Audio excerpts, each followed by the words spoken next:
Everybody, मैं आपका दोस्त Pawan Karamchandani, author, leadership trainer and business coach. दोस्तों, अगर आप बिजनेस करते हैं तो आज के वीडियो आपके लिए बहुत इंपॉर्टेंट वीडियो है, क्योंकि आज के इस वीडियो में हम बात करेंगे कैश फ्लो के बारे में। दोस्तों, क्यों बिजनेसेस में कैश फ्लो प्रॉब्लम्स आती हैं? Why do businesses get into cash flow problems? मैंने काफी स्ट्रगलिंग बिजनेसेस को स्टडी किया है, उनको एनालाइज किया है, तो मैंने देखा है कि काफी सारे रीजंस होते हैं जिनकी वजह से बिजनेसेस में कैश फ्लो प्रॉब्लम्स आती हैं। और मैंने इसको सिंपलीफाई बनाने के लिए मैंने इन सारे रीजंस को 4 कैटेगरीज में डिवाइड किया है। तो कोई ना कोई रीजन इन 4 में से किसी ना किसी एक कैटेगरी में जरूर आता है। तो कौन सी ये 4 कैटेगरीज जिनकी वजह से बिजनेसेस में प्रॉब्लम आती है, I will share you today right now in this video. Category आती है फ्रीजिंग फैक्टर। फॉर एग्जाम्पल, कभी कभी क्या होता है दोस्तों, हम ऐसे प्रोडक्ट्स में हाथ डाल देते हैं, हम ऐसे प्रोडक्ट्स में डील करते हैं जो बहुत कम बिकते हैं या फिर वो बहुत धीरे धीरे बिकते हैं। तो उससे क्या हो जाता है कि हमारा उन प्रोडक्ट्स में पैसा जो कैश है वो ब्लॉक हो जाता है, फ्रीज हो जाता है। या फिर अगर आप उधारी में डील करते हैं तो क्या होता है कि हम लालच में कभी कभी किसी ऐसे कस्टमर को ज्यादा से ज्यादा उधार दे डालते हैं जहां से पैसा बहुत धीरे धीरे आता है, जहां पे हमारा पैसा ब्लॉक हो जाता है, फ्रीज हो जाता है। तो दोस्तों, इसके लिए आपको क्या करना चाहिए? सबसे पहले आप मार्केट की स्टडी कीजिए, आपके प्रोडक्ट्स, आपके कस्टमर्स को किस टाइप के प्रोडक्ट और सर्विसेज चाहिए, और उन्हीं प्रोडक्ट और सर्विसेज में अपना हाथ डालिए जो आते ही जल्द से जल्द बिक जाए। या फिर अगर आप उधारी पे डील करते हैं, अगर आप उधारी में माल बेचते हैं, तो कस्टमर को आप अच्छी तरह से परख के, अच्छी तरह से उसको एनालाइज करके माल दीजिए और उन्हीं कस्टमर्स के साथ ज्यादा से ज्यादा डील कीजिए जहां से आपको कैश फास्ट से फास्ट रिलीज हो। इससे आपको कैश फ्लो प्रॉब्लम्स नहीं आएंगी बिजनेस में। तो पहली कैटेगरी थी फ्रीजिंग फैक्टर। सेकंड कैटेगरी आती है दोस्तों, when cash absorption is greater than cash release. For example, कभी कभी क्या होता है कि बिजनेस में कुछ ऐसी रिसोर्सेस होती हैं जो कैश को ज्यादा एब्जॉर्ब करती हैं कंपेयर टू कैश रिलीज के।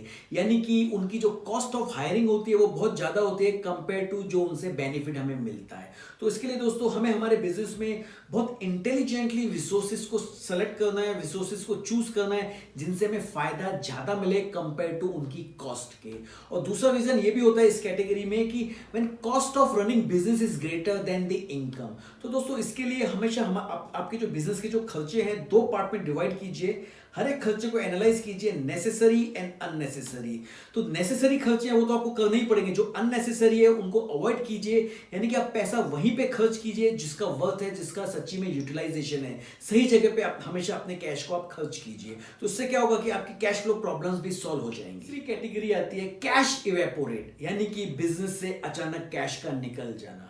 तो दोस्तों, इसमें 2 फैक्टर्स होते हैं। पहला होता है एक्सीडेंटल, दूसरा होता है इंटेंशनल। एक्सीडेंटल मतलब कि अचानक कहीं अगर आपका पैसा डूब जाए, या फिर हॉस्पिटलाइजेशन का जो खर्चा अचानक बढ़ जाए, मेडिकल का अचानक खर्चा बढ़ जाए, तो वहां पे हमारा कैश निकल जाता है। तो दोस्तों, यहाँ पे हमें ऐसा करना चाहिए, यहाँ पे हमें देखना चाहिए कि हम किन किन चीजों का हम इंश्योरेंस ले सकते हैं। आप टाइम टू टाइम अपने आप को इंश्योर करते जाइए, टाइम टू टाइम आप उसका इंश्योरेंस लेते जाइए, ताकि ये अगर कभी आपके एक्सीडेंटल लॉसेस आते हैं तो वहां से आपकी भरपाई हो। दूसरा फैक्टर आता है इस कैटेगरी में इंटेंशनल। फॉर एग्जाम्पल, मान लीजिए मैंने सोचा कि मुझे दूसरा बिजनेस स्टार्ट करना है और मैं इस बिजनेस का जो कैश फ्लो है वो उस दूसरे बिजनेस में मैं डालना चालू करता हूं। या फिर मैंने एक सोचा कि मुझे घर का रेनोवेशन कराने का है, तो मैं इस बिजनेस का जो कैश फ्लो है वो घर के रेनोवेशन में मैं इन्वेस्ट करता जाता हूं। तो क्या होगा कि इस बिजनेस से मुझे कैश फ्लो का प्रॉब्लम आ जाएगा। तो दोस्तों, ऐसा नहीं होना चाहिए। ऐसा हमें क्या करना चाहिए कि हमें हमारे प्रॉफिट्स में से इन चीजों पे हमें इन्वेस्ट करना चाहिए। अदरवाइज हमें हमारे बिजनेस में, हमारे रनिंग बिजनेस में कैश फ्लो का प्रॉब्लम आती है। कैटेगरी आती है लो सेल्स।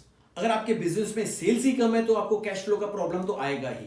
तो दोस्तों, अगर आपके बिजनेस में सेल्स कम है तो इसके बहुत सारे रीजंस हो सकते हैं। हो सकता है कि कहीं आपकी मार्केटिंग में प्रॉब्लम हो सकता है कहीं आपके प्रोडक्ट और सर्विसेज में प्रॉब्लम हो, आपके कस्टमर को नहीं समझ में आ रहे हो सकता है कि कहीं आपकी टीम में प्रॉब्लम हो, वो कस्टमर्स को कन्विंस नहीं कर पा रही है, या हो सकता है कि आपके प्राइसिंग स्ट्रक्चर में कुछ प्रॉब्लम हो। तो ऐसे बहुत सारे रीजंस हो सकते हैं। तो हमें टाइम टू टाइम इन फैक्टर्स के ऊपर काम करते रहना चाहिए ताकि हमारा सेल्स जो है आए दिन बढ़ता जाए और हमें हमारे कैश फ्लो की प्रॉब्लम जो हमारे बिजनेस में होती है वो भी कम होती जाए। ये थी 4 कैटेगरीज जिनकी वजह से बिजनेस में कैश फ्लो प्रॉब्लम्स आती हैं।